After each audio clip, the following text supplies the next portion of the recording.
नमस्कार। धनु राशि के सभी दर्शकों को बहुत बहुत मुबारकबाद, शुभकामनाएं, धन्यवाद, साधुवाद।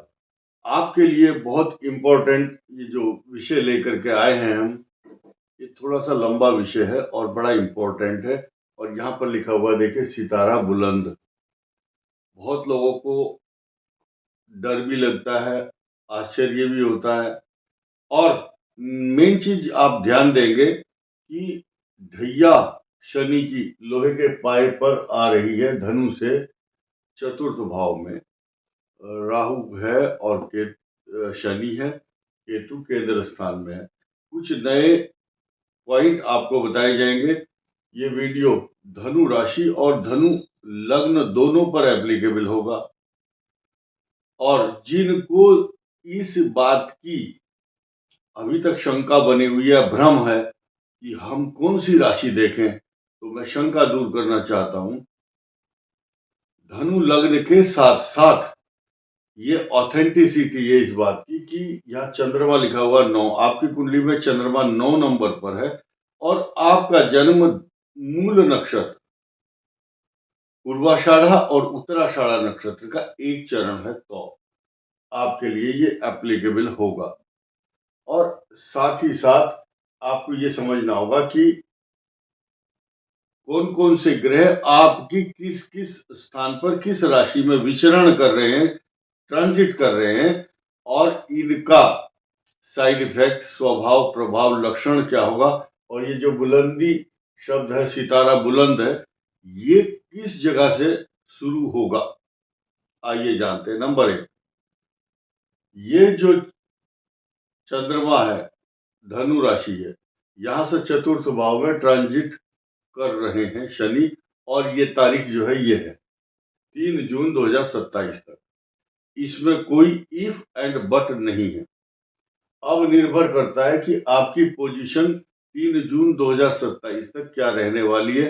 ये टेबल बदल चुका है। कल कुछ और स्टेटमेंट होते थे सन 2024 और 25 के 29 मार्च तक, लेकिन अब स्टेटमेंट बदल जाएंगे, मायने बदल जाएंगे, इसका बिहेवियर पैटर्न बदल जाएगा। राहु का और शनि का, दोनों का चतुर्थ भाव में। ये पिशाची योग है। अब जब जब ये जो सिचुएशन है राहु की, ये यहां आ जाएगी 18 मई को। लेकिन जब तक यहां तक शनि है चतुर्थ भाव में, तो धनु राशि वाले अब तक जो प्लान कर रहे थे गाड़ी लेने की और flat, a piece of land, जमीन का कोई प्लानिंग थी, वो सब चीज अब जो पाइपलाइन में थी, सपना था, प्रोजेक्ट था, आपका विचार थे, योजना थी, अब वो इम्प्लीमेंट होगी। शनि, हमारे यहाँ शास्त्रों में वर्णन आता है, जिसका विवाह नहीं हो रहा, मकान नहीं बन रहा, कार नहीं आ रही है, बच्चों के विवाह नहीं हो रहे, तो चौथे, 8वें और 12वें भाव में जब शनि आता है तो ये मांगलिक कार्य भी कराता है। शनि और खराब स्थिति में हो तो धोखेबाजी, चोरी, नुकसान, अग्निकांड, भय, चोट, बीमारी, झगड़े, tension, negative thoughts like that. खैर, अब हम तो इस सकारात्मक बात कर रहे हैं। हमें ये मालूम नहीं है कि किसकी कुंडली में कैसा पाप ग्रह की दशा चल रही, लेकिन गोचर में ये जो दशा है, ये सितारा बुलंद करने वाली दशा होती है शनि की ढैया। कारण क्या है, बहुत लोग कई प्रकार के अपने अपने हिसाब से इसको एनालिसिस कर रहे हैं, सोशल मीडिया हो चाहे अखबार या टीवी के माध्यम से। लेकिन आपको, जो हमारे दर्शक हैं, अधिकांश रूप से वो पढ़े लिखे हैं, सबको बेसिक जानकारी है, और इसीलिए हम खुलेआम धड़ल्ले से बोलते हैं। हमें मालूम है कि वो सहज भाव से इस बात को एक्सेप्ट कर लेते हैं। जरा सा भी अगर हम गलत बोलते हैं तो हमारे जो दर्शक हैं वो रिएक्ट कर सकते हैं या करते हैं कि आपने फला जगह गलत बोला है। तो आइए जानते हैं। ये मित्र राशि है किसकी, शनि की। अब इस मित्र राशि को हिला नहीं सकता, या ऐसा तो हो नहीं सकता कि एक कल कल मित्रता थी शनि की और आज शत्रुता है, ऐसा नहीं है। ये पॉजिटिव इफेक्ट देगा। राहु यहाँ 18 मई तक आपके परिवार में सुख शांति को भंग कर सकता है, लेकिन यहाँ उसका चारा इसलिए नहीं चल रहा क्योंकि शनि ज्यादा मजबूत है। शनि एक परमानेंट सृष्टि का नायक कहा जा सकता है, क्योंकि ये न्यायाधीश भी है। और ये जो भाई साहब हैं राहु जी, राहु देव एक अपने खगोलीय पिंड का अस्तित्व नहीं रखते, ये मायावी है, छाया है। आज यहाँ है और मजे की बात ये पीछे कदम हटाते हैं। ये मीन से इधर कुंभ की तरफ जाएंगे, बैक गियर में रहता है इनका कार्यक्रम। तो धनु के लिए ये जो ढैया होगी ये बहुत पॉजिटिव होगी, इसमें कोई संदेह नहीं है। पहले भी बहुत पहले की बात है, लोगों को हमने बताया हुआ है कई बार। मकर राशि की ढैया के बारे में को बहुत चर्चा शास्त्रार्थ हुए हैं। तो वो शनि या नीच राशि में होता है, तो वो उसको लाभ देता है, पुष्ट करता है उस राशि को। इसी प्रकार इस शनि की दृष्टि जहां बैठा है शनि, जिस राशि में बैठा है उसी राशि को पूर्ण दृष्टि से यहाँ पर देखेगा। शनि की दशम दृष्टि इस राशि पर होगी और इस तारीख तक रहेगी, 3 जून 2027। अब एक नया पॉइंट क्या है, यहां भी दृष्टि होगी छठे भाव में। ऋण रोग शत्रु, ये मित्र राशि है। इस भाव को भी पल्लवित, पुष्पित, शोभित और मित्र भाव से देख करके इनको हर्षित, गर्वित और आनंदित करने वाला ग्रह है, क्योंकि शनि की यहाँ पर मित्र दृष्टि है, यहाँ पर भी मित्र दृष्टि। तो कुल मिलाकर के अगर शनि के संचरण को धनु के हिसाब से देखा जाए तो इसको हम इग्नोर नहीं कर सकते, क्योंकि यहाँ पर सकारात्मक, यहाँ पॉजिटिव, इधर दृष्टि है और सप्तम भाव पर दृष्टि है। तो ये सप्तम भाव है इनका, शनि का, लेकिन लगन से दशम भाव। तो यहाँ पर केतु के हटने के बाद आपके मार्ग में आने वाली जो व्यवधान और बाधाएं, परेशानी थी, रुकावटें खत्म हो जाएंगी।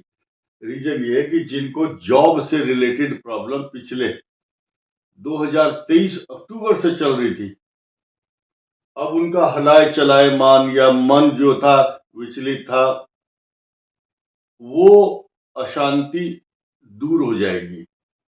उसकी पुष्टि करने वाला दूसरा ग्रह कौन सा है कि सप्तम भाव में, धनु के सप्तम भाव में जब बृहस्पति है तो ये बृहस्पति अपनी ही राशि को देखेगा। तो धनु कैसे पुष्ट हुई, मजबूत हुई कि बृहस्पति इसका स्वामी इसी को देख रहा है। ये शनि भी यहाँ मित्र भाव से देखता है।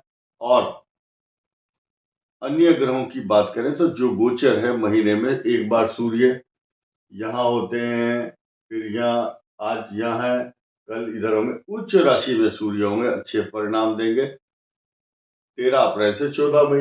फिर यहाँ पर सूर्य अच्छा परिणाम देंगे, इधर भी सूर्य अच्छा देंगे।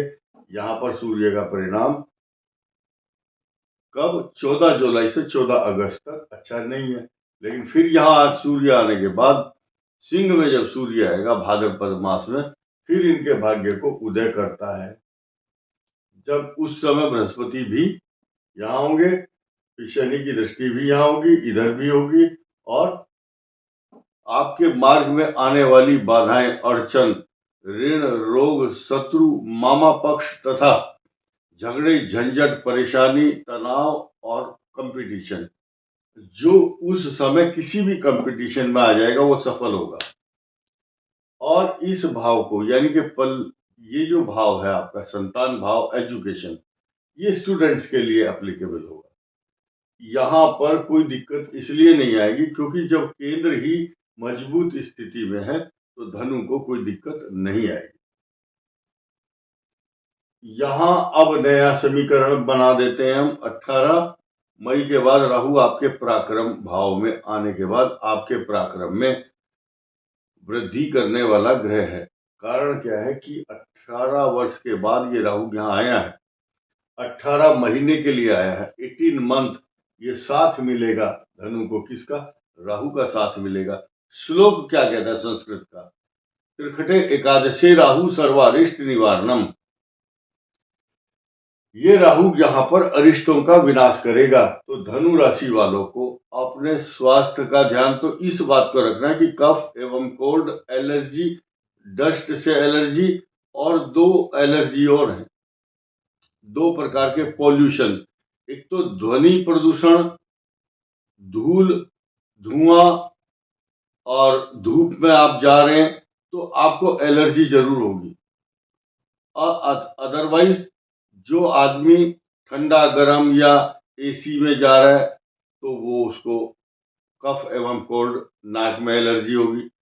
और तीसरी एलर्जी सबसे खतरनाक, उसका नाम है विचारों में, थॉट्स में जो ट्रैफिक है विचारों का, वो दिमाग में बहुत तेजी से आता है।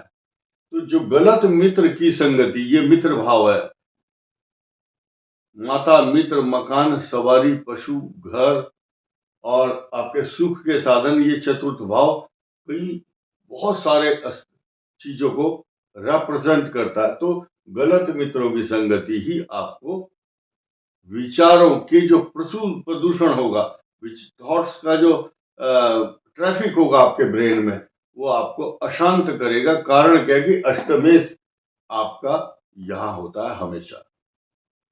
तो धनु को इस बात की डर और चिंता या अफवाहों पर ध्यान ना दें।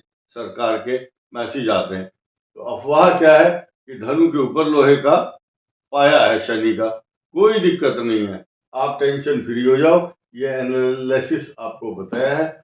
और भविष्य में भी आपके लिए बृहस्पति यहाँ पर आएंगे 13 महीने 12 महीने तक। तो कुल मिलाकर के ये जो आपकी ढैया है वो पार हो जाएगी।